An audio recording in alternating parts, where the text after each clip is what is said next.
Welcome to the BleedRedBlacks podcast. Best fans in the league right here, baby! With your hosts, Colin and Mike. Susie Q. Produced by Mark and Johnny Z. BleedRedBlacks starts now.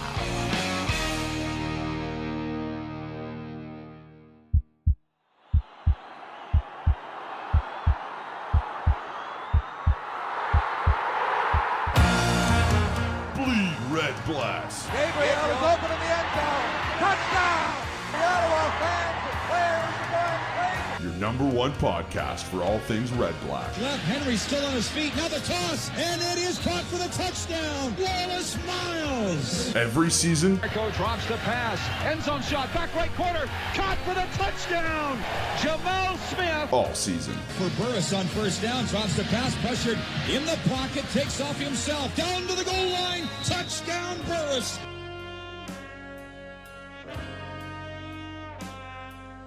Hello and welcome to episode 15 of the BleedRedBlacks podcast. I'm Colin. We got the OGs in South Keys once again. I'm joined here by season ticket holder Mike. Represent. And the one and only producer Marcophone. What's up? There you are. How's it going, boys? It's post NFL draft weekend, so I'm feeling pretty good. I'm already eyeing the waiver wire, though, as you know. Ooh, do we want to go there already? Well, I don't know. I know it's not an NFL podcast, but Jordy Nelson, our RIP buddy. Let's see. And as a Pack fan, it hurts. But But at the same time, you drafted him and not me, so I feel pretty good about it. The irony is I overlooked a Pittsburgh Steeler, took Jordy Nelson, and then an hour and a half later during game time, basically an hour and a half after I drafted him, he blew out his knee or something. I won't even look. I'm just looking for a new receiver. So He may be back sooner than later. You never know. well, and with the waiver wire and being a Red Blacks fan, I mean, you got to know the waiver wire, man. Like if you're looking for somebody, you got to know punters, receivers. It's funny though. There's a new dude in our league, and he wasn't prepped for the level of trash talking that was going to be happening. Yep. And he was like, "Wow, that's kind of harsh that Mark's getting up in Mike's grill already." And I'm like, "Dude, you ain't seen nothing yet." Mark got talked walking into the bar with his cheese head on yesterday. Like, Jordy Nelson hadn't even been carted off the field yet, and there are already people chirping Mark and his cheese. And you're referencing we have a private Facebook group that we all we talk on, and that's what you're referencing. I was getting chirped early today on Facebook, and I don't have Facebook on my phone, so when I got home, I was reading all these messages about how everybody's hot to trot on me taking in the second round a player that was injured about an hour after that. So whatever. I said, what has two thumbs and, a FFF championship. That's me. I do.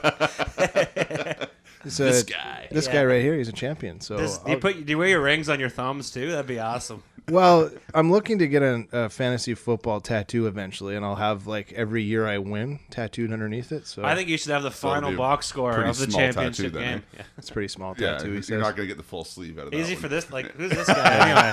Champions are born out of that FF. Out of fantasy football, the FFF HQ, we're born there. Doug, myself, it's where championships are made, right out of that room that we draft from. So I picked a great day to have the draft. It was Pride Weekend in Centertown. Beautiful. And amazing celebration in our community, but good luck finding somewhere to park the old Subaru, right? Not a chance, And it was just pretty much nacho, chili, and I'm gonna say repeat. I'm gonna say something right now. You guys put out a great plate. The cheese plates are phenomenal, and anytime, doesn't matter if it's Christmas, I'm coming over to your place for even just to watch a football game. Let the commissioner know the plates are great. Just a good plate system. It is a team effort, and I don't weigh 225 by not enjoying eating. Yeah. That's for sure. Yeah. Maybe can't do as many push-ups as I used to be able to do. My favorite quote yesterday as I took one last scoop of chili was, "I didn't want to see 50 anyways." I mean, it's not a big deal. It's not a big deal. Well, the key is you roll with the veggie chili. Yeah. And you offset it with 5 pounds of beef and pork meatballs, right? Oh, my word. So Anyways, I don't know if I call that an offset. Meanwhile, the commissioner. it is a counterweight, right? The fulcrum was moved. Precisely, yeah. It stayed balanced. Right. Meanwhile, the commissioner of our fantasy league was doing a great job yesterday, keeping us updated on the Jays game that she was watching in the other room. Phenomenal. I mean, her Priorities, dedication right? to that team is amazing. Red Blacks on in one room, Blue and Jays Blue in the Jays other. on the other one, and just a constant working the hallway. You know what's going on? It's a good- Back-to-back jacks. You know, so Jays first place. It's a good thing there weren't any reruns of Beverly Hills 90210 on, because that could have got ugly. We might have had to buy a third rig. How do you pass up an old one of those, right? Oh, you Come can't. on. Yeah, so you said it. The Jays take over first place with a sweep in Anaheim, so good on them. I love the 4-man rotation on the road, and the timing was perfect to send Mr. Hutchinson down and let him He lost chill his out there first a bit. start, I believe. That's what he does. He can only win at the Skydome. That's it. That's good. Like, that's proven, right? So, whatever. So, I don't know if this is happening across Canada, but cab madness continues in this city. Like, I can see Mark's blood boiling, and it's not because he's drinking the large black coffee. Mark, you want to talk about this? You know, as a guy that has to drive down the Airport Parkway every morning to get to the office, Yeah. whenever they start these disputes, and the dispute really isn't between the airport and the cabbies, it's between the cabbies and their parent company, Dispatchers, their dispatchers, Coventry Connections. But how they think they're going to win a fight by pissing off everybody in the bloody city in the morning is beyond me. Because it adds 20 minutes to my commute in the morning. And I was driving in one of those 30-kilometer parades that the cabs like to create, and a guy about 4 cars ahead of me gave the cab drivers the finger, and one cab driver hung out of the car while he was driving to try and spit on him. And I was like, "Yeah, you're really winning. You're winning a lot of way to friends win there." the hearts and minds of the people Yeah, that are going I was to like- Uber now in droves. I'm a firm believer that, like, someone needs to step in and sort this out. But it's kind of tough when the mayor's calling the cab driver thugs. Like, I don't know if he's been talking to Sammy G as far as his negotiating goes, but definitely taking the harsh road. So It is a whole dynamic that needs to change. It's a dinosaur system with the dispatch, especially here in Ottawa, with it being one company. well, they lost me to Uber already. So I've been Ubering since Uber opened up here in Ottawa. and we've had some hilarious drives, right? I've had some good. I had a great Uber drive with you. Apparently, D. Rienzo's does about $25,000 in sandwich business a day, according to the Uber According to driver. him, yeah. Yeah, which is amazing. That would be great. I kind of know sandwiches, and I think 25 grand's a lot, but good for him. But what's interesting with Uber is wherever I take it, from city to city, and I travel, it's never been more friendly, more accommodating to a driver in the customer service industry. It feels like something. It feels like what cabs should be. And I'm at the point now when I took cabs off and on throughout the years. And one of my favorite games as a passenger would be sitting in that back seat, and usually the driver's on his Bluetooth. You know what I mean? Just having that serious conversation, probably about maybe stocks he has in some country that's not Canada. You know, a lot of talking on the Bluetooth, and every once in a while I just go, "Oh yeah, what was that?" Like, no, I'm not talking to you. No, not talking. And then he's like, "Hey, where do you want off?" You're like, "Oh, now you're talking to me." Yeah, I've done that. Yeah. I can't keep track of this. Yeah. You know, like, And, it's hard to make eye contact through someone through the rear view. Like, that's kind of sketchy, Yeah. you know. But never acknowledge you as a customer back there, or never. Yeah. And it's the opposite with Uber. And it's about weird. I customer mean, service. I've traveled quite a bit, and in certain countries, you get a cab. It's almost like a chauffeur, limo styles. Well, you know? Like, they are a it's- first-line they customer service They take industry. pride in it, Yeah. and we don't get that here. We get the beaten up old Chevy Impala that they got at the auction. You know, And they really don't care about your experience as a user either. so I mean, I can't say I feel bad for them. I mean, every industry has its time. Yeah. I mean, how many people do you know are coal miners, right? Like, stupid example, but for real, I mean, there's got to be some kind of middle ground to either phase them out or phase in a system that can kind of split the difference between the, just you the know? safety aspect of it, where if you have a partner in life and you want to know that they're getting home safe, that app that shares the knowledge that that you can get home and it sends you a message that they got home safe, or they got Yep. where they're going, or you can see where they are, or you can split fares like I did with I did that with Ben one time. I split a fare with him going somewhere and no problem. Yeah, no.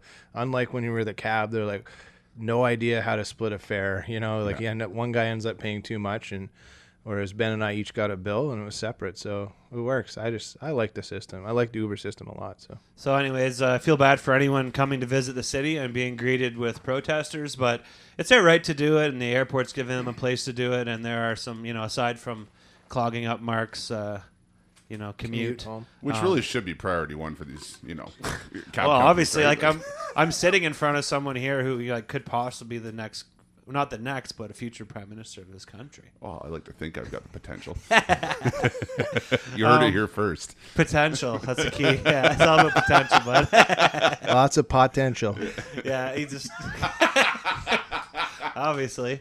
Okay, so Tiger tried his best to look like his old self yesterday. Yep. And he looked like us and shanking chips, and he had a 7 triple bogey on the back 9, and which is cool because 51-year-old Davis Love III. Yeah, back. His first tournament win since 2008. Third oldest player to ever win a tournament, and I love that. Like that's a grinder. Like to have an 8-year gap, and he's since coached and done other things, and I love that about golf. And I mean, we saw it with Watson at the Open Championship a few years back. Like some of these old lads can play. Yep. And that course management and just a good head on your shoulders goes a long way. So, and I'm grinding 24th spot in my my golf pool, so I'm happy. Nice. If I overtake the guy that's in 23rd, I win a side bet. So Kevin Na sleeper. Kevin Na. Yeah, you were telling me that. Yeah, it's because he's crazy. Yeah, but those are the guys you got to go for, right? Well, it's an interesting way to do a pool. It's a box pool, so it's fun. So I don't know if you guys heard, but Grey Cup tickets are on sale in Winnipeg. I'm not sure if anyone found out. Apparently, there's a few remaining. Yeah, just a few though. So act quickly, act now. Yeah, you might want to get on that. They're gonna need to. CFL's gonna have to cut back on some of those weirdo nostril cleaning. Nasal cavity cleaning commercials and just go straight to what was that thing? Yeah, I know. I feel like I used something like that in my ears before. Yeah, did that happen? It's like a machine. You just stick your. It's like a snot vacuum. It's a snot vacuum. That's what it is. Pretty much amazing, right? Like I know when I'm watching football, there's nothing I like better to do than vacuum my boobs in. Right? Well, it says a lot about the demographic that are watching in Fort McMurray. I think. What's that? You got a little bit of nasal congestion up there from a weekend in Fort McMurray. No worries, we'll blast it. It's been snowing. It's been snowing violently up your nose for 3.5 days. Don't worry, the nasal got a cavity test cleaner. on Monday mornings. Hey man, happened to Swayze Waters. He went up there for one game. He was on the IR for 6 weeks. Trust me, this happens. This is truth. Truth, man. Truth. Yeah, Velcro shoes. So a little BleedRedBlacks admin. We're going to be recording the show on Tuesday next week and the week after, just because of summer schedules. The OGs, we got lives too. Yeah. Not really, but no, I'm waiting around. I'm thinking like, what am I gonna do? What am I gonna do Monday night? You guys want to just like hang out, maybe record? I'll tell my wife. I'm telling my wife I'm going to do a podcast, but I'll just go watch a movie by myself. Well, that's kind of interesting. I just wanted to have a depressing moment. I thought you were gonna say you'll just sit in your backyard just for 3 hours and then come back in the house. So lots of mixed reaction about having Jasper Simmons' agent on last week. Yeah. I thought he was, whether you support him or not, he spoke honestly, and I like having a medium that we can interview someone like that and just let him go. And compared to some of those other media interviews he did do, he spoke a little more freely with us than he did anywhere else because he knew he could as a podcast. So I thought that was awesome.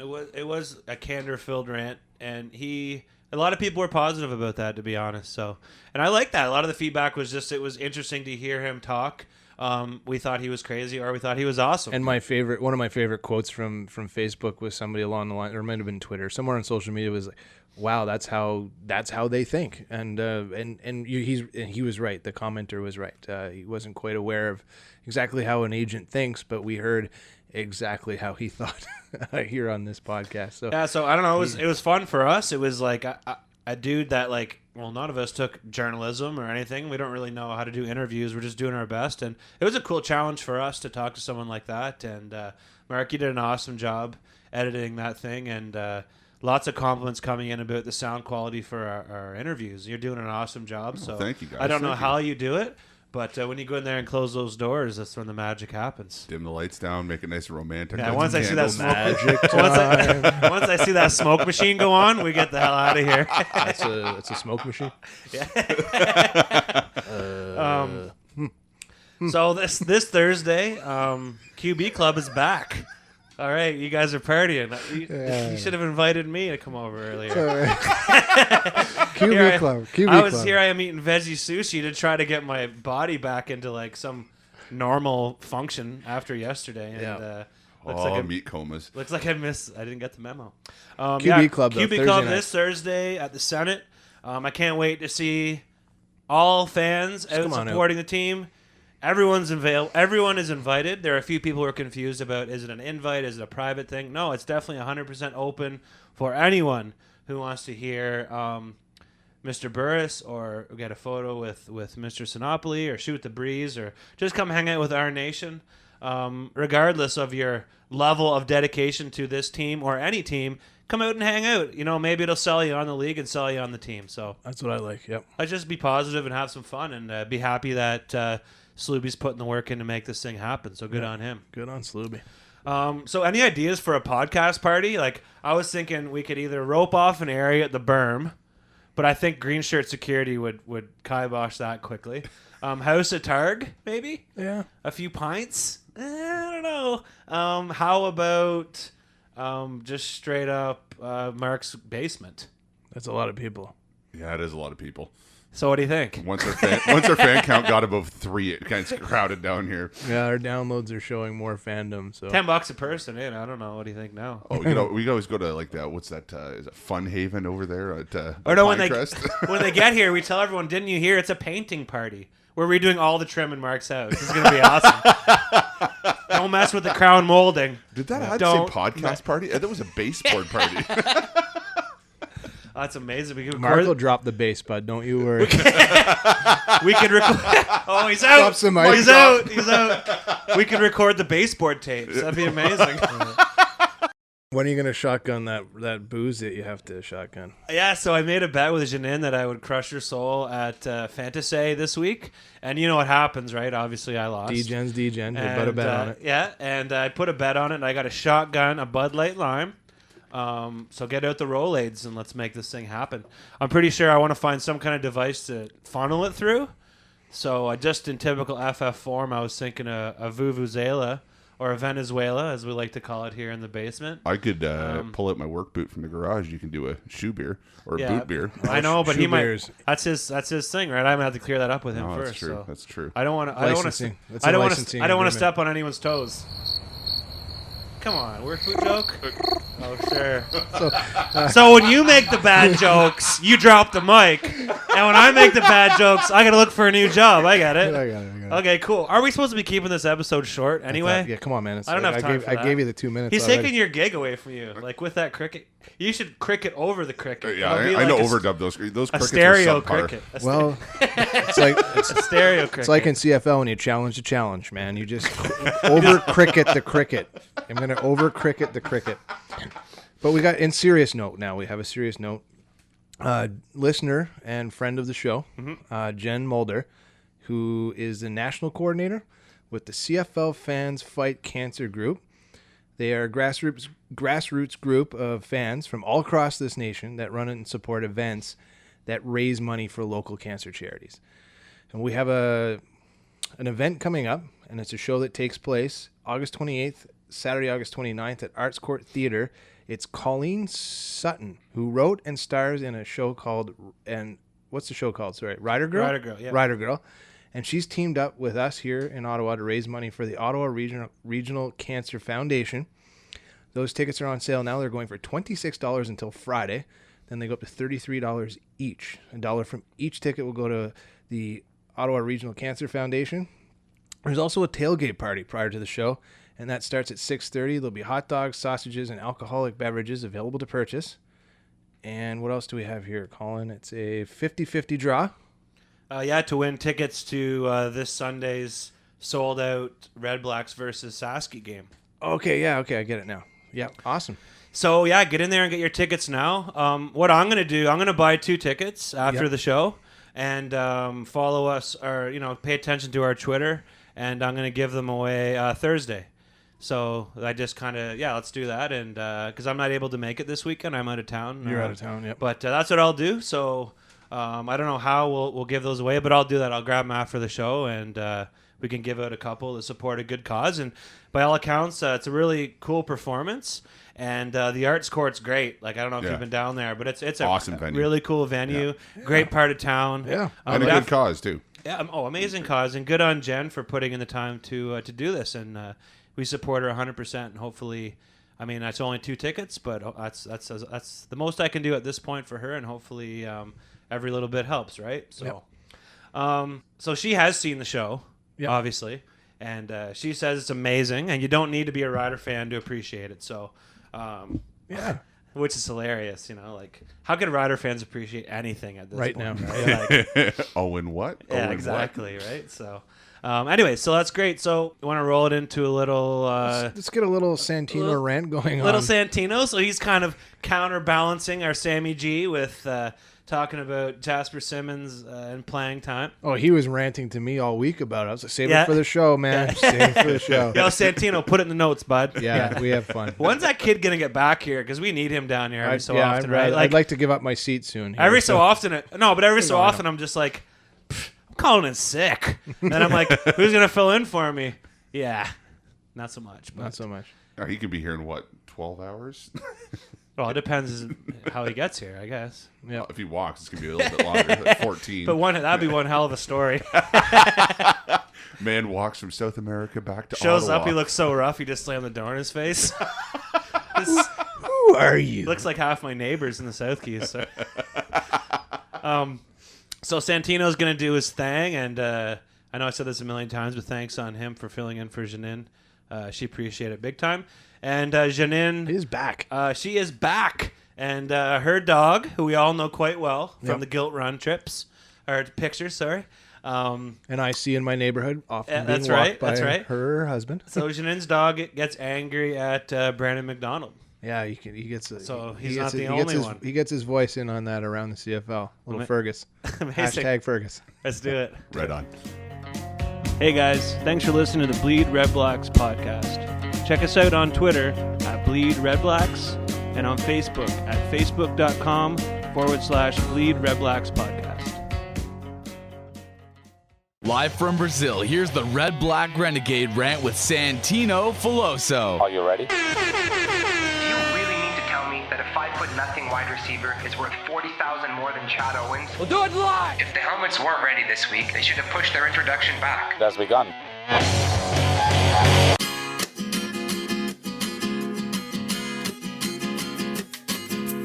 Maybe I'm still not over Danny Heatley orchestrating his way off the sentence due to his self-described diminished role, but the way Jasper Simmons and his agent went about getting him released from the Calgary Stampeders rubs me the wrong way. When I look at how both Simmons and his agent handled themselves, it's hard for me to say what was more offensive. A professional athlete childishly retweeting angry tweets of things better left out of the media spotlight, or his agent's claim that Simmons was being held hostage, and the absurd claim made on this very podcast that he could take 40 guys off the street, train them for a week, and beat the Stampeders. Now, can I understand the frustration of being one team's MOP nomination in 2014 and then being traded and landing behind a couple of All-Stars? For sure, but does that mean I condone a grown man whining to the media about lack of playing time? Not a chance. One of the main arguments I've read online as fans rush to defend Simmons' actions pertains as to why the Stamps would trade for him when they already have established starters at linebacker. Simple, really. It's called depth. That's how good teams, such as the Stamps, build perennial contenders. Simmons had an opportunity to play for a strong team under a great coordinator, learn under established all-stars like Mayo, Juwan Simpson, and Keon Raymond, patiently bide his time for an injury to open up a spot, as it always does, and chase a ring. Simmons had every right to be pissed when he was left off the game day roster, and that desire to play is a positive, but he needed to understand the situation and be a better teammate. But instead of turning his frustration into motivation to perform better, Simmons seemingly lost patience with the team and sicked his agent after it. As to the argument that his agent did what was necessary necessary to defend his client? I disagree. Tons of guys around the CFL feel they should be starting who aren't. What makes Jasper special, aside from the fact that his agent is willing to make a fool out of himself? Oh,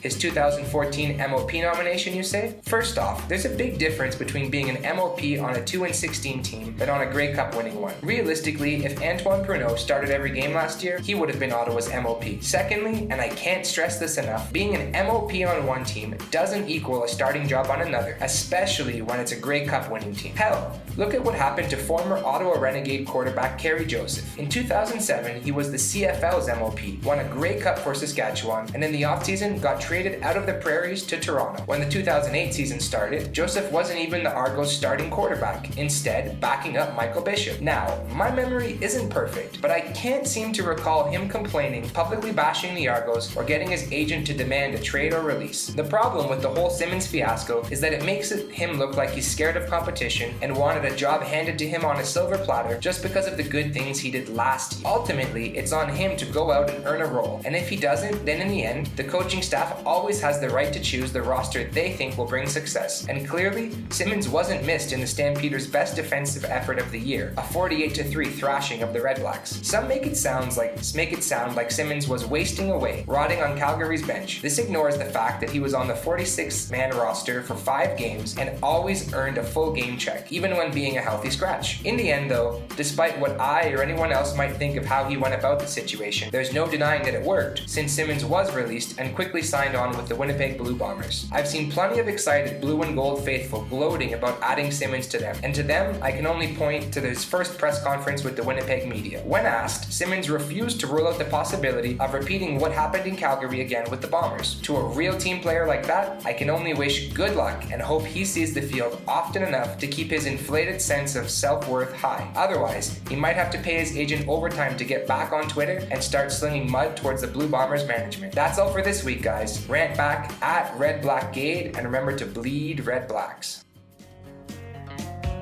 Hey guys, for Instagram photos, check us out at BleedRedBlacks. For game day photos, tailgate photos, and photos of whatever, come check us out at BleedRedBlacks. Dude, isn't she a Bombers fan? Let me laugh even harder. But for the love of God, please start hook sliding. Dude, whatever. She's an Ottawa fan too. Did Buck Pierce's constant injuries not teach you guys anything? Playoffs? I just hope we can win a game. Enough ranting, on to the games. Really? Righteous. Welcome to Around the CFL with Jin on the Bleed Red Blacks podcast. Guess who's back? Back again.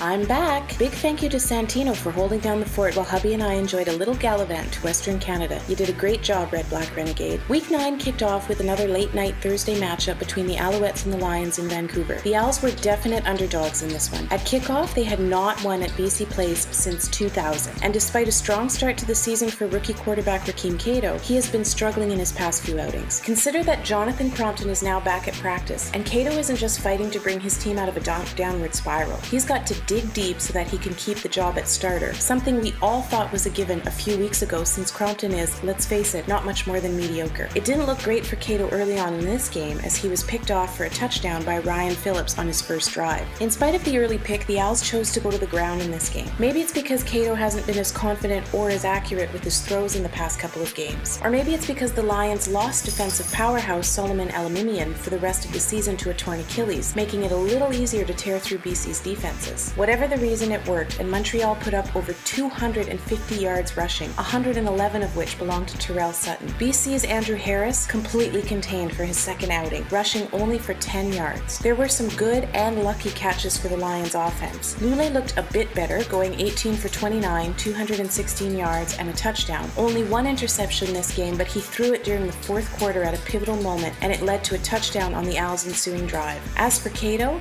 even if he didn't show the spark that we all fell in love involved with early on, he managed this game well, overcame a first drive interception, and finished the night 16 of 19, 154 yards, 1 touchdown, and only that first drive interception. So the Owls broke the curse and won a game in BC with a final score of 23-13. Despite the big win, Montreal's owners fired head coach Tom Higgins. I expected OC Turk Schonert to be on the chopping block because of the Owls' faltering offense, but I really didn't expect this. When Montreal visits the fortress that is Tim Hortons Field to take on the Ticats next week, they will have Jim Popp along the sidelines as their interim head coach. Again, meanwhile, BC will have a bye week. CFL fans across the country were looking forward to Friday night's matchup, some even calling it a preview of the Grey Cup between the Tiger Cats and the Eskimos in Edmonton. We all expected a close, defensive battle, but that is not at all what we got. There were over 800 yards of offense in this game, 464 for Edmonton and 377 for Hamilton, and some big numbers for offensive stars. For the Ticats, Luke Tasker had his second plus 100-yard game in a row, while Sinkfield caught 6 passes for 118 yards and 2 touchdowns. Collaros went 17 for 29, 300 yards, 3 touchdowns, no interceptions.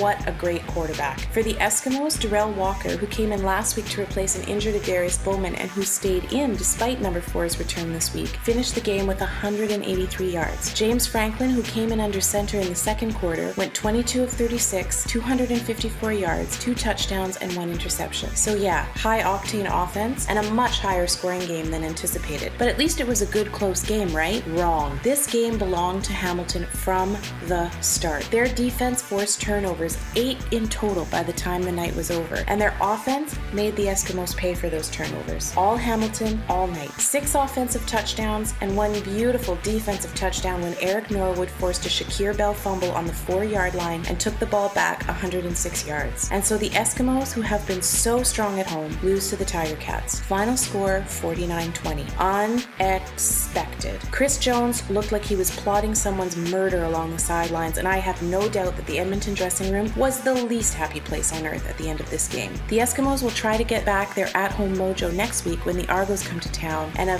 very happy Ticat squad heads back to their favorite place on earth, Tim Hortons Field, to take on the Alouettes. Saturday night was the Canadian Football Hall of Fame induction game in Regina. Our nation's own Leroy Blue was among the inductees this year, alongside Larry Retta, Gene Mikowski, Eddie Davis, Dave Dickinson, Bob Abilovich, and Bob Wettenhall. Colin, superfan Lordell, and I were lucky enough to meet some of these guys last year at Grey Cup, so a very big BleedRedBlacks congratulations to this year's Hall of Fame inductees. Rider Nation rallied behind its 0-17 by selling out Mosaic for this game against the Calgary Stampeders. The Riders were coming off a bye week, and the Stamps were coming off a week that saw some locker room drama around the Jasper Simmons affair. Simmons was released by the Stamps earlier this week and signed by the Bombers after his agent took to Twitter to complain about his lack of play for the Stamps. Lots to potentially distract Huffnagel's crew and perhaps give the Riders their first win of the season, but those Stamps seem to fight through any adversity thrown at them, whether it's on-field injuries or off-field theatrics, and it was no different on Saturday. This was an entertaining game. Key plays nudged momentum towards the Stamps, but the Riders kept fighting their way back. The key moment in the game, as far as I'm concerned, came at the end of the second quarter when Randy Richards clotheslined Tim Brown on a missed field goal return, earning a 25-yard penalty and a disqualification. With 2 seconds left on the clock, Calgary got the ball up near midfield and into the wind. Bo Levi Mitchell threw a Hail Mary pass brought down by none other than Eric Rogers, who was surrounded by 3 Rider defenders for his 6th touchdown in 6 consecutive games. Rogers finished the night with 7 catches for 105 yards. Mitchell, back in fine form, threw for over 300 yards and completed 23 of 35 passes with 3 touchdowns and 2 interceptions. Saskatchewan rookie quarterback Brett Smith did not go quietly though and kept his team nipping at the heels of the Stamps. The most exciting play was a 72-yard catch from Smith to Dembski that set the Riders up on the 2-yard line and led to a touchdown and successful 2-point convert to tie the game. Smith finished the night 13 of 24, 178 yards, 3 touchdowns of his own,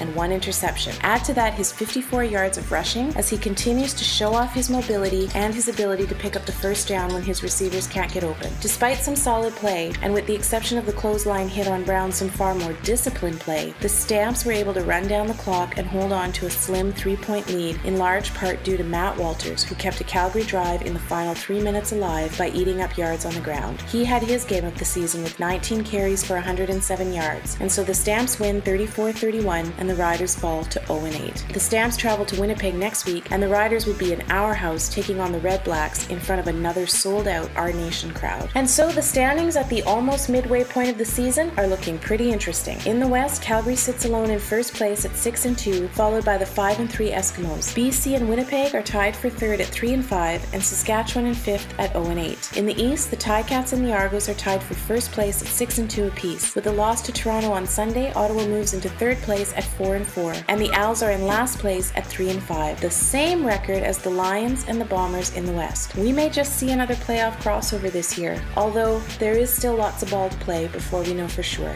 That's it for this week's edition of Around the CFL. Remember to tweet us back using the hashtag ATCFL with your thoughts about your league, at BleedRedBlacks and at OttawaJ.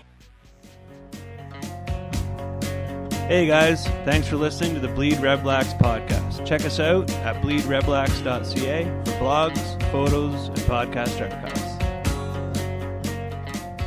Game recap. So, after our draft party, it was great timing. The Red Blacks had a nice Sunday afternoon game, which is a little weird for CFL football. Usually by Sunday at 4, I'm, slipping into my comfy pants and settling in for the evening. And writing this show.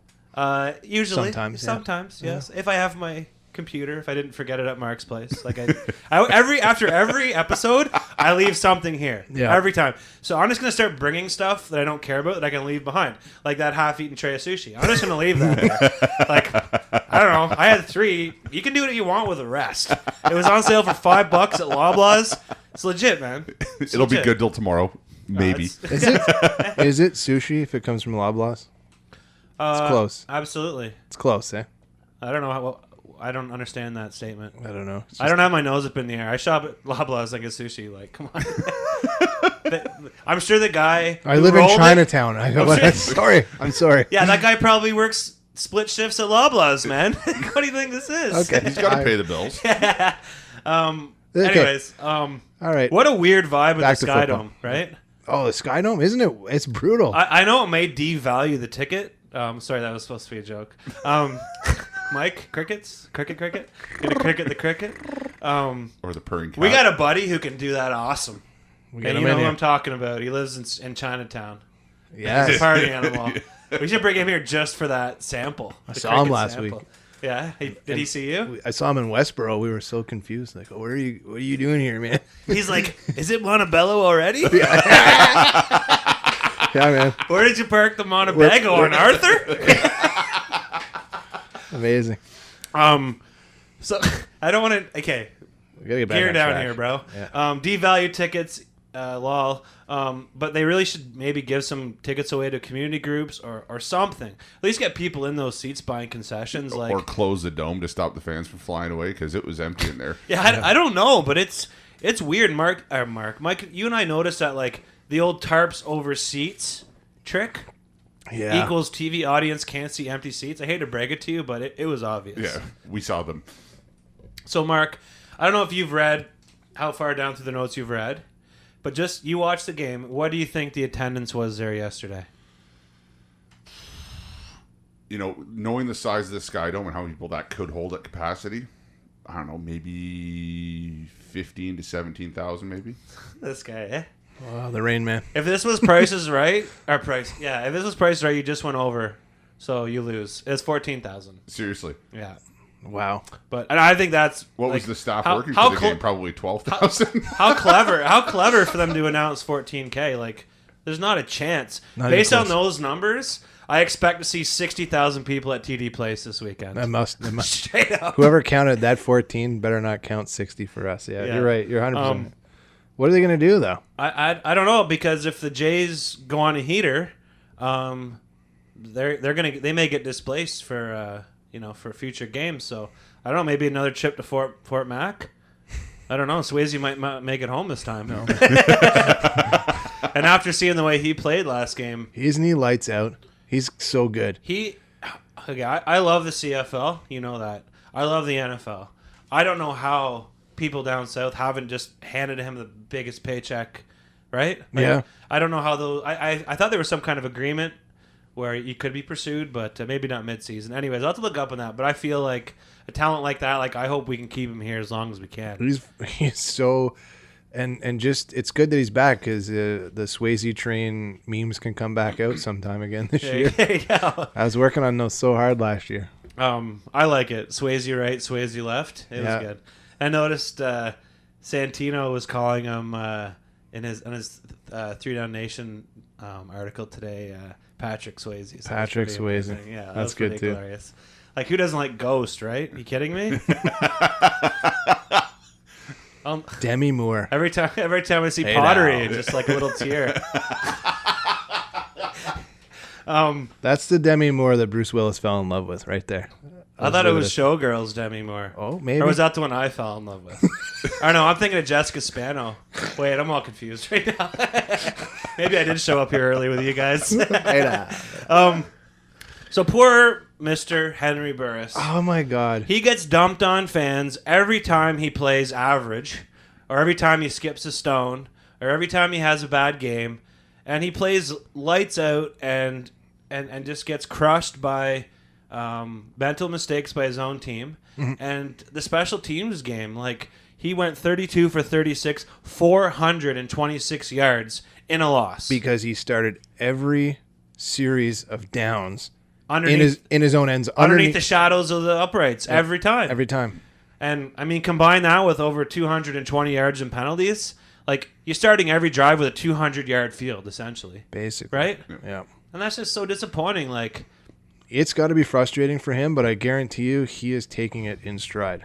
Yeah. And I can only imagine. I was speaking to somebody at a party on Saturday night. I was at a party, and we were talking about the quarterback situation, and they were a little bit down on why we were keeping Henry for so long. Mm-hmm. And I said, basically, you got to understand the leadership that guy carries in the dressing room. And we're just a podcast, and we only see a little bit of what we see. And that's all positivity, and it's a leader, and that's what they need. And this team, under any other QB or pivot, wouldn't have the same mentality going into game after game after game, struggling to put together wins. So, and for those of you who are listening, who have never met Henry face to face, and you want the opportunity to do so, come out to the QB Club on Thursday. Yep. At the Senate, and you will see what we mean. Yep. Yeah. When he speaks, you listen, and he's a passionate man, and his pride, like, it just gleams. Like, you can tell that he was devastated last year. When I went to the first town hall meeting back in many, many moons ago, long before they kicked off or even had a shovel in the ground at TD Place, and he was there, I knew then that I was like, this is awesome. I'm glad that we have Henry Burris, because he just carried himself amongst a group of season ticket holders and fans with positivity and a smile. Mm-hmm. He knew what was coming. He knew it was going to be a rough go, but he didn't show it. He was just like, this is... He might as well run for mayor of Findlay Creek when he's done playing, like, at the rate he's going. He'll get my vote. I'll swing out there and vote for him twice if I have to. Yeah, for sure. Yeah, you used to live it that way, didn't you? I did. Across the road. I did. You know that. I don't forget anything. I'm a whole Highway 31 there, bud. Oh, we call it 31 Highway where I'm from. Yeah. Everything's a bit backwards. Yeah. Winchester. Yeah. So speaking of... Oh, man. So speaking of quarterbacks, great game by 29-year-old Argos QB Trevor Harris. Again. I might have called that, yeah. Continues to shine. 21 for 31, 266, 3 touchdowns, and 1 interception. And this dude seems calm. And, I mean, I don't know if he's a new starting quarterback in Toronto, but I do know that he's a free agent at the end of this year. And I don't know. I'd love to see him in Ottawa. Oh, he'll be there for the rest of the season because they just moved. But only to the 6 again. 6 again. Yeah.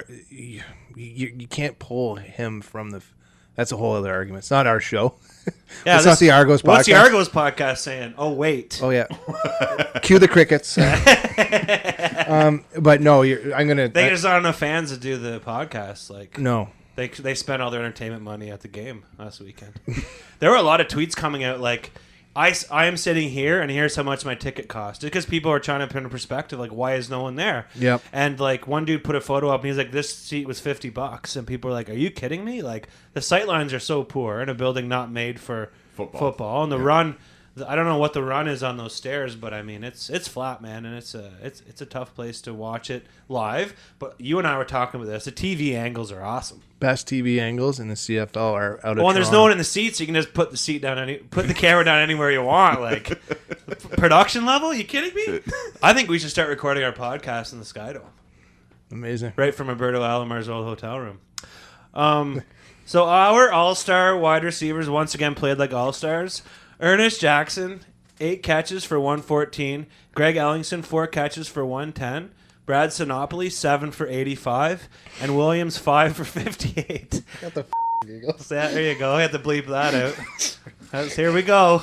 So much for family friendly. Sorry, you didn't know. Where did you guys get that stuff anyway? No, check it. So where would we be without these wide receivers? Like, I don't know. I just think that these guys are really helping us smooth over what we went through last year, right? Last year we were losing, but the toughest part was we couldn't score. Obviously, watching your team lose is terrible, but they've totally fluffed the fans the way they wanted. We got offense now. Yep. It still doesn't make it any easier. And guys like Ellingson are going up the ladder, making catches that were not catches last year. They were drop balls. They were overthrown passes. That one pass catch that Ellingson made, yeah, he's highlight reel, man. He's like the Kevin Pillar of the Red Blacks. Yep. Seriously though, I'm sure he's made at least 3 catches that are lights out, you know, and that brings me to my next receiver. So I know Mo Price had some catches, and some people found or said he responded quite well to the abuse that he took on Twitter from Mark A. McDaniel last week. I disagree. I'm still very unimpressed with Mo Price. We noticed that during the game. He looks uninspired from the beginning of the game. He doesn't finish his routes, and he has his footwork. I mean, and this is just from a casual observer. He looks like a drunk breakdancer, man. Like his route running. I don't know. He's really struggling, and he still is effective, I guess you could say, in quotes. But there's questioning. Yeah, I agree with you. There was a couple of moments there when they showed replays of his route running, and it just did seem quote unquote uninspired. And I would like to know how many times he's done that go route and Henry's overthrown him. Every time they try it. Yeah, they tried it at the last home game. So yeah, and it was the exact same scenario, right? It was actually probably in the same area of the field too. Yeah, it was exactly. Yep. Yeah. So, anyways, hopefully he can get her going, and I mean we're paying him lots of dough. So I mean, if we could get him to accompany those other guys I mentioned, I think we're laughing. And where we lost the game, special teams dominated. And that's a key point there, Mike. Is the Argos really didn't win that game? We lost that game. Yeah. I mean, you look at that offensive powerhouse we brought to the field, and then you contrast that with the special teams and the kicking. I mean, you can't win games like that. Not when you're putting 220 yards of penalties on the board. No, and we sat in this basement at the beginning of the season saying, are we going to go through that same ordeal this year? Are we going to be looking at field goal kicking issues? Are we going to look at punting issues? And, backflip's gone. Backflip's gone. Yeah. And now it's just a heavy rotation of finding the guy that's going to work, right? Punting off the side of your foot and losing valuable yards on special teams just can't happen. Not in this league. So both teams have been labeled second half teams, and we saw firsthand how that can backfire, especially when you have multiple mental breakdowns. And I mean, I think our D block played really well. Capasati picked it up right when we were watching the game going back and forth. Capasati's got to pick it up. Boom, what's he do? Yeah. He makes the show. Yeah, that's right. Welcome to the show, Capasati. So he himself, Jackson, and Munoz all had sacks. We can't say enough about Munoz either. Yeah. Like, this guy is just He's flying really all stepped over it the up field. I big like time. watching him too. Yeah, he's really stepped it up, and Capasati also had a forced fumble. So even though I think those numbers don't really express the pressure we were able to put on Harris, and also hold the Argos to only 44 rushing yards. Brandon McDonald. What is up with this guy? I mean, he's playing awesome, but the mental mistakes are. I mean, he played great last game. Aside from, the play that we all know. He was an established NFL player prior to being here. He really has zero excuses for chirping between plays, and I expect more from him. He's a veteran player. He should know that, right? Yeah. Yep. There's a lot of talented players who would love a shot at his role and position. And I mean, I don't know how legit that is because he is so good. But when does this team decide they have the depth to start putting these guys on the pines? And it's seriously, that's what we had that discussion during the game. Mm-hmm. If the depth was there defensively, that guy would just ride the pines. I guess the tricky part is Campbell.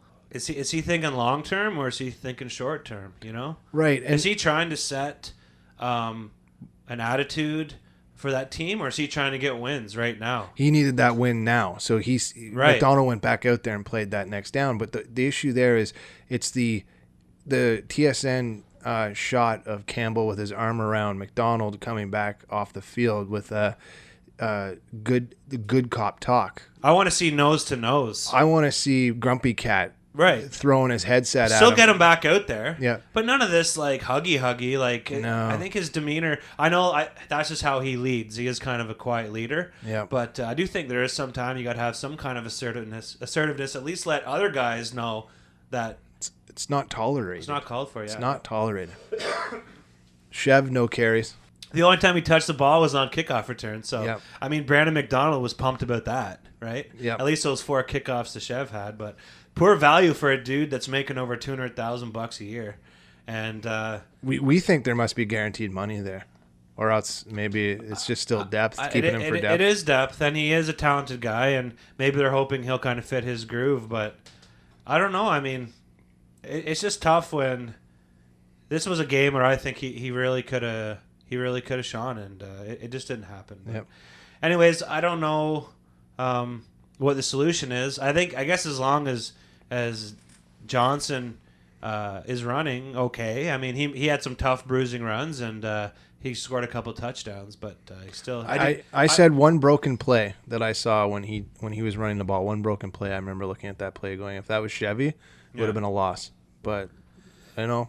Johnson found a way to make a positive play out of something that was a little bit broken. And I predicted 100 yards on the ground. You did? And that's what happens when you do your game preview 5 games prior. Yep. 5 days. games. 5 days prior. 5 games prior. That'd be awesome. Let's do a preview for week 13. Yeah. Might as well. We're flipping coins anyway. So late pick by one of our favorites, Jarrell Gavins, and it really put us up in the driver's seat at that point, and we were only derailed afterwards by more careless plays and penalties. And to be honest, this team looked like an expansion team yesterday. They really did. They looked like a team that didn't know how to win. And we should also say the Red Blacks lost 30-24. Yeah, but you're right. Mark, can you just dub that in? As long as the score gets into the game recap at some point. Everyone knows. But what's interesting, though, is the mentality and the culture of losing can't come back within that dressing room. Mm-hmm. It's got to be more of the attitude's got to be bounce back and not get on this slow grind. And coming up this week, we have a team that you can under-prepare for. And a team that we're going to talk about in the preview at 0-8. Yeah. Could be a tough go if this team doesn't figure out mentally what they did wrong last week in Toronto. So, I mean, we're losing in different ways than last year. Right? Yeah, we are absolutely. Last year we could defend. This year we can score.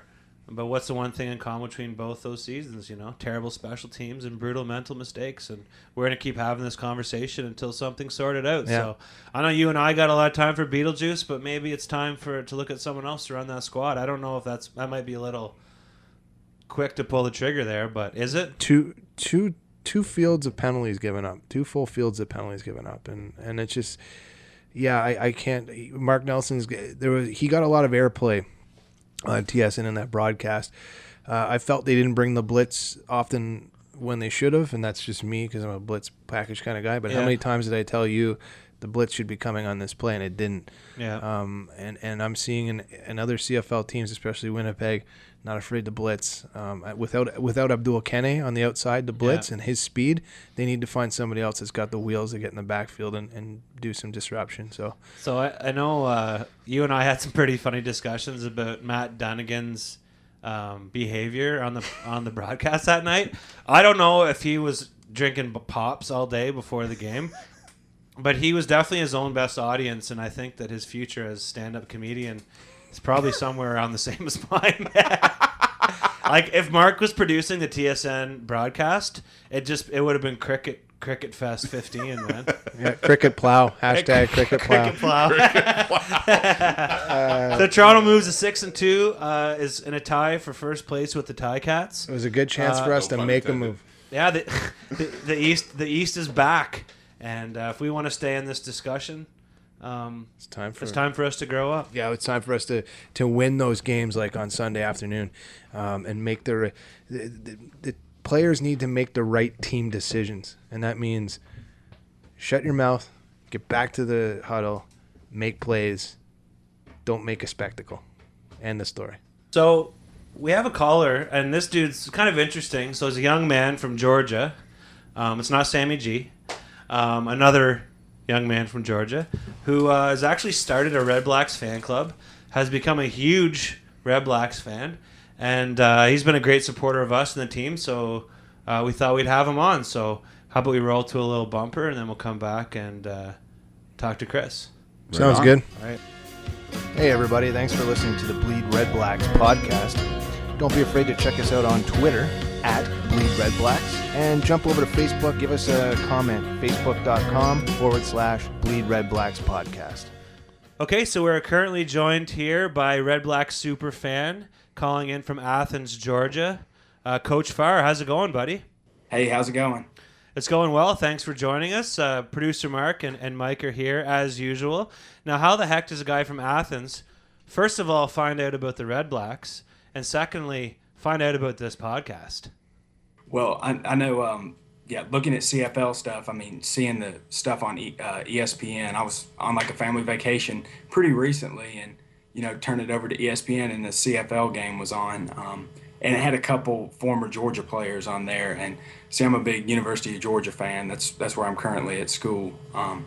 So just following along them. And then I was like, this CFL stuff's pretty awesome. I was like, I got to find the best team. I'm like, okay, I'm in Athens, Georgia with the University of Georgia, the red and black. I mean, how could it not be the Red Blacks? Perfect. So, amazing.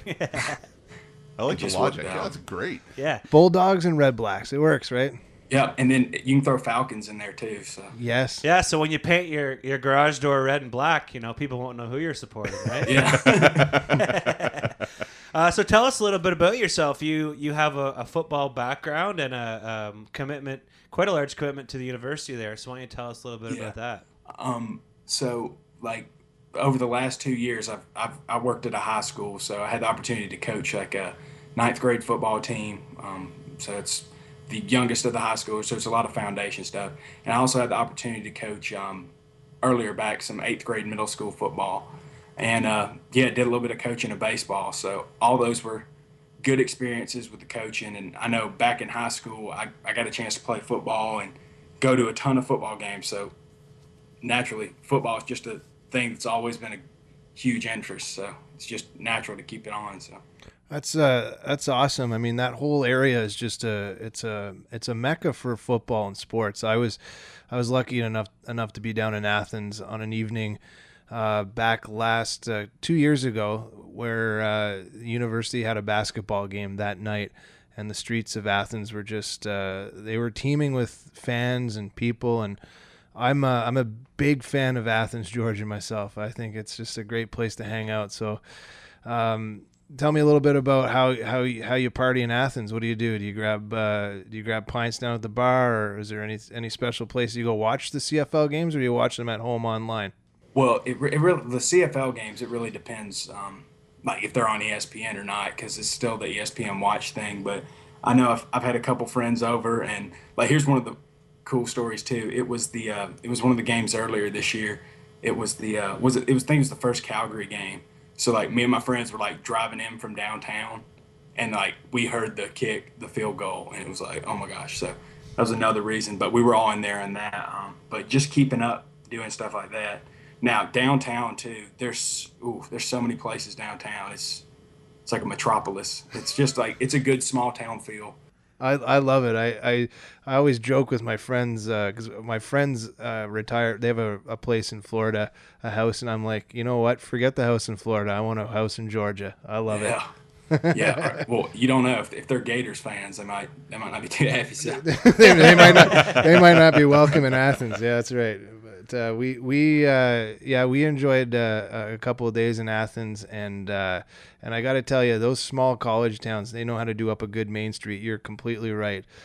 Just the atmosphere and the friendly people. Once they find out you're Canadian too, is amazing.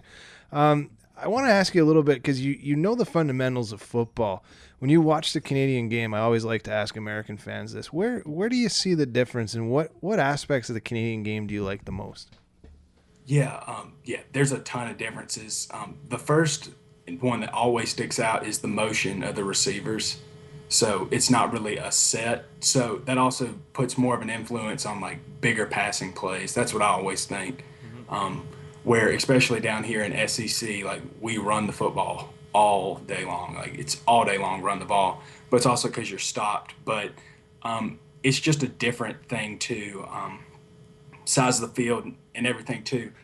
I'll just say that the one thing though I like the most is probably got to be those big plays, but also on defense, just the way it is too. Like you see some, like from what I've seen, you've seen some good hits too, where like down here they might throw the flag automatically on it now. Yeah, I think the gap between the tackles it's a little wider in the CFL because the field is a lot wider, right? So it allows a little bit more room for DBs to get a few steps in on a receiver. You're right with that, and that's always something that drew me to the game.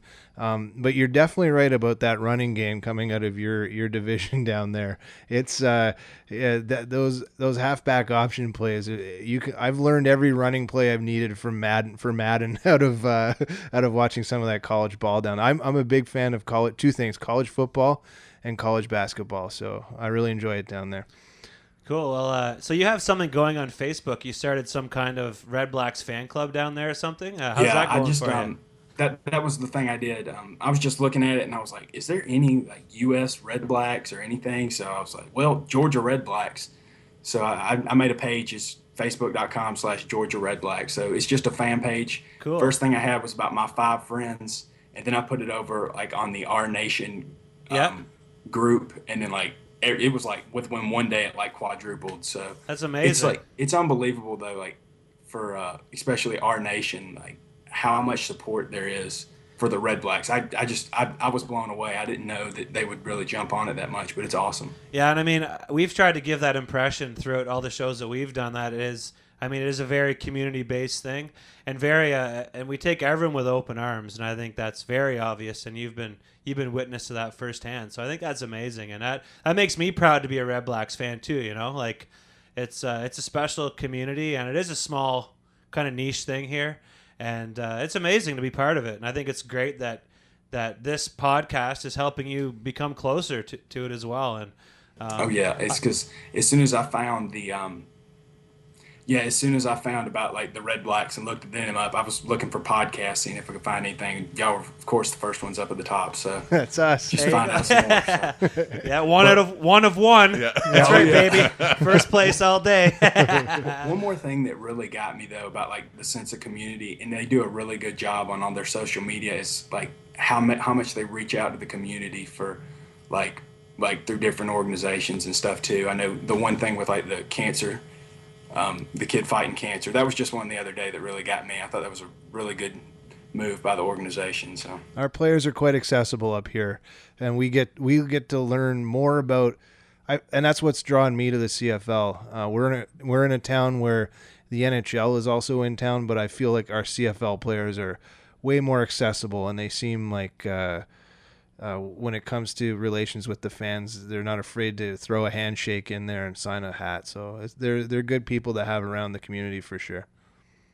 Well, buddy, we got to get you up here at some point. Oh yeah. Or next just time. Give me the ticket and pay for my passport. Yeah. Okay. Well, we're gonna turn this around on you then. Yeah. Give us your address. And when the snow flies, we'll come visit you. Yeah. All You and I need to go to World Famous and get a chicken and waffle there, and have a couple of pints. You know where that is off of Main Street? It's yeah. So we'll head down there, and next time I'm in Athens, I'll definitely look you up. So can I come? For sure. there? You guys, Yeah, let's Mark, make a is Mark podcast away? party. I heard they have great weather down in Georgia in February. It was funny, Mike. You made some reference to Coach Farr about some like music being inspired by Georgia. Yes. And I think he said like half the country songs are inspired by Georgia. So it's pretty amazing, right? On Twitter, I made that remark, and Coach Farr chimed right in. Yeah. I was listening to a Tom Petty song about Georgia. He let me know, right, Coach? There's lots. Yeah, that was it. That was the one. There's lots of Georgia songs down there. You're the home. Athens is the home of REM, which is one of the reasons why I had to get there and get my picture taken outside of the record shop there, Druxty Records. See, that was a cool thing about REM too. Was my dad, he graduated from the school too, and when he was here, it was like REM was still playing some, and then you had the B-52s.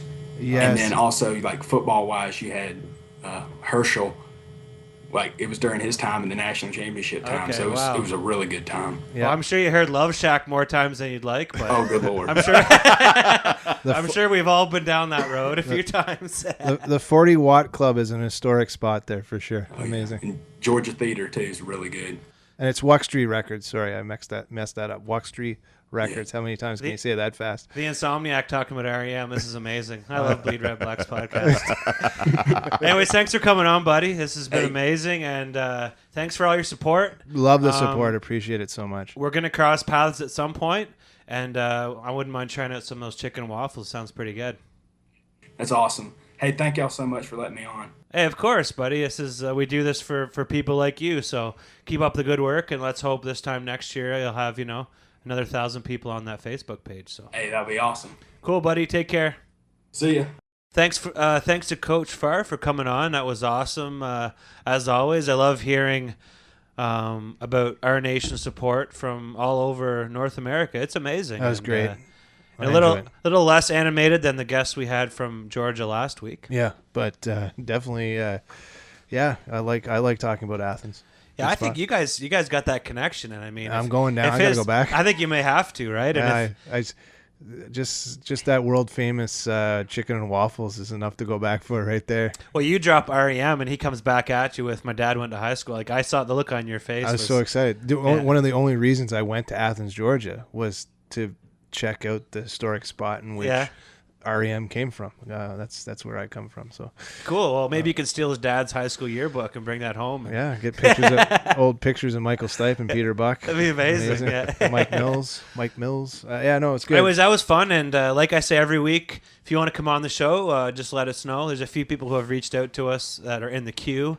But we like to keep guests a little different. We're trying to give you as many perspectives of our nation as possible, and so far so good. I think we've got some really awesome guests, and I love these guys, man. Life is good for sure.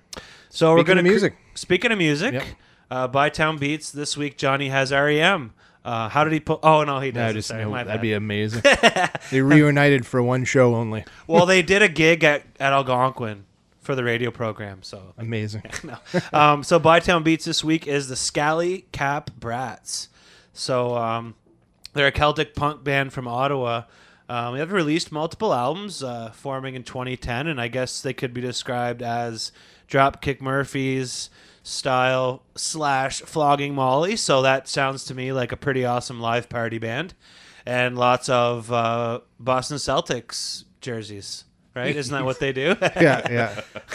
I mean, all great things must come to an end, and the band announced that they're going to play their last show this Friday at the House of Targ, our personal favorite. Yes. Mark is just in heaven, I can tell here. Dreams of pierogies. So they're actually they're releasing their final album on vinyl that day, and the song is called "Let Us Drink, For We Must Die," and off the album of the same name. So we got Mike P, Mike F, Danny, Colin, and Chris, and if that you like band has to have a Danny. Yeah, for if sure. his last name's O'Brien, it's perfect. Yeah. But that would be amazing. That'd be amazing. Might not be, but no, it sounds like a good bunch. Can he of punt too, or if he can punt, we have a spot for him on the roster. Anyways, let's roll into that. And thanks for listening this week. Thanks for Coach Farr coming on, Janine, Santino, Mark, Mike. You guys are all awesome. So amazing. Let's do this. Right on. See you next Tuesday. Thanks for listening. Here at Bleed Red Blacks, we love our football, but we also love the music our great city has to offer. It's the Bytown Beats local music spotlight segment on the Bleed Red Blacks podcast. Today's featured artist, the Scally Cap Brats.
Thank you for listening to this week's installment of the Bleed Red Blacks podcast. All musical content used in this podcast is all local Ottawa talent. If you are a local artist wanting to get your material heard on Bleed Red Blacks, send us a message on our Facebook group. Tune in next time, and remember to bleed red black.